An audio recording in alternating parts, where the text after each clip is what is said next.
வணக்கம். விடுதலை ராஜேந்திரன் பேசுகிறேன்.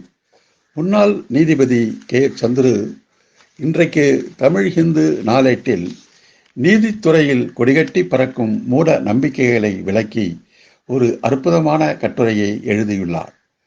நீதிபதிகள் 13வது எண் ராசி இல்லாத எண் என்ற நம்பிக்கையில் மூழ்கி கிடக்கிறார்கள்.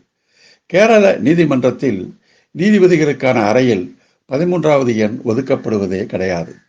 இதை எதிர்த்து 2006ஆம் ஆண்டு ஒரு வழக்கறிஞர் உயர்நீதிமன்றத்தில் வழக்கு தொடர்ந்தார். கேரள உயர்நீதிமன்றம் அந்த வழக்கை தள்ளுபடி செய்தது. அந்த வழக்கறிஞருக்கு 10,000 அபராதம் விதித்து இது அற்பத்தனமான வழக்கு என்றும் கூறிவிட்டது. அந்த நீதிபதி வழக்கை உச்சநீதிமன்றத்திற்கு அப்பீல் செய்தார். உச்சநீதிமன்றத்தில் வழக்கை விசாரித்த A.K.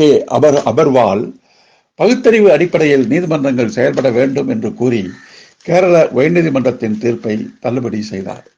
ஆனால் பகுத்தறிவு அடிப்படையில் நீதிபதிகள் செயல்படுகிறார்களா? தமிழ்நாட்டு நீதிபதிகள் தங்களுடைய வாகன எண்கள் ஒற்றைப்படை வரிசையில் இருக்க வேண்டும் என்று நம்புகிறார்கள். ஆந்திர நீதிபதிகள் இரட்டைப்படை வரிசையில் இருக்க வேண்டும், அதுதான் ராசி என்று நம்புகிறார்கள். கேரளாவில் முன்னாள் காங்கிரஸ் அமைச்சர்கள் பயன்படுத்திய வாகனங்கள் அனைத்திலும் 13வது எண் ராசி இல்லை என்று தவிர்க்கப்பட்டிருக்கிறது.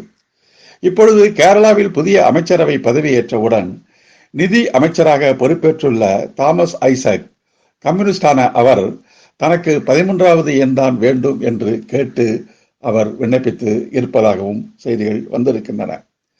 நீதிபதிகளே இப்படி அறிவியலுக்கு புறம்பாக மூட நம்பிக்கைகள் மூழ்கி இருக்கும் போது அறிவியல் மனப்பான்மை வளர்க்க வேண்டும் என்ற அரசியல் சட்ட பிரிவை இவர்களால் எப்படி காப்பாற்ற முடியும்? சிந்திக்க வேண்டும்.